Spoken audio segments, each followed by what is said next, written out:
Game 6 na mga idol, PBA Finals. Bangga ang Token Text Tropang Giga at Barangay Ginebra. 3-2 na ang series, isang panalo na lang para sa TNT. Tatapusin na ba nila o hihirit pa ng Game 7 ang Ginebra? While opening quarter mga idol, first time ngayong finals na walang Japet Aguilar sa starting lineup ng Barangay Ginebra. Driving layup mula kay Justin Brownlee para sa unang puntos ng laban na agad namang sinagot ng 8-2 nating run ng Token Text Tropang Giga, leading by Ronde Hollis Jefferson. Mainit ang sagutan sa opensa nila JB at RSG mga idol, pero kontrolado ng Token Text ang laban na umabot pa sa 8 kanilang kalamangan. Kim Aurin off the bench kumana ng 5 straight points, pero naibabayan ng Ginebra sa 5, 21-16 end of first quarter. Entering second quarter mga idol, biglang umabante na naman ang Tropang Giga. Sa kanilang 6-2 run timeout ang Ginebra 27-18 under 9 minutes hanggang sa namagana 10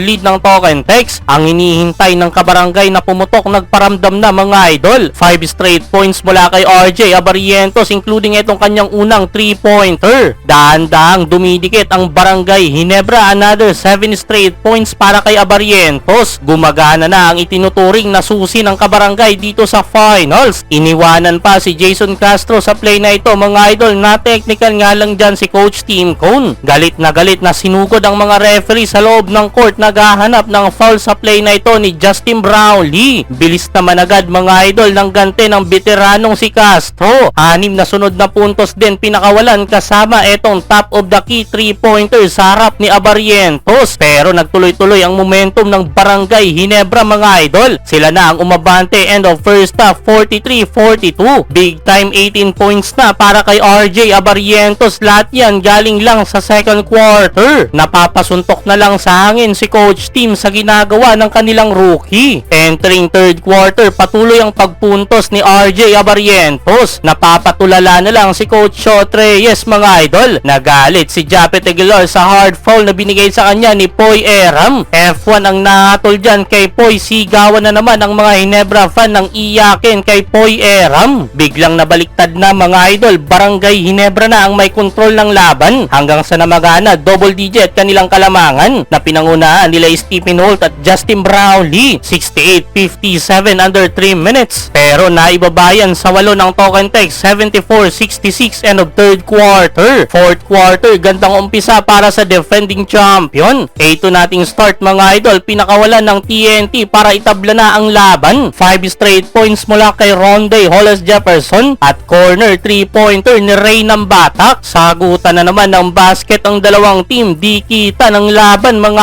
idol. 2 minutes muling umabante ang Token Text Tropang Giga mula sa back-to-back basket ni RSJ. Beast mode na ang best import mga idol, 89-85. Tuwang-tuwa naman si Boss MVP. Sa dulo, comeback ang TNT, panalo mga idol. Back-to-back champion ang Token Text Tropang Giga sa Governors Cup.